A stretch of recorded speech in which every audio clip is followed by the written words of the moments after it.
Самолет председателя Халк-Маслихата Туркменистана, вылетевший из Кыргызской республики, приземлился в международном аэропорту города Самарканда, Республики Узбекистан. Здесь национального лидера туркменского народа тепло встретил президент Республики Узбекистан Шавкат Мирзиёев. Совместный кортеж узбекского лидера и героя Аркадага направился в историко-культурный памятниковый комплекс Хазрати-Хизир. Как известно, здесь в рамках историко-культурного комплекса памятника Хазрати-Хизир похоронен первый президент Республики Узбекистан Ислам Каримов.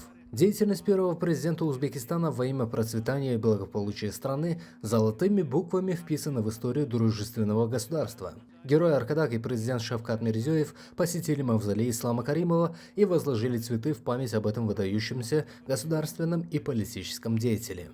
Здесь был прочитан аят из Священного Корана, вознесены в молитвы в память о первом президенте Узбекистана и пожелания дальнейшего развития дружеских и братских отношений между двумя народами. Затем вместе с президентом Узбекистана герой Аркадаг посетил туристическую зону города Баку, которая открылась в сентябре 2022 года. Там он вместе с узбекским лидером ознакомился с объектами огромного комплекса, общая площадь которого составляет более 17 гектаров.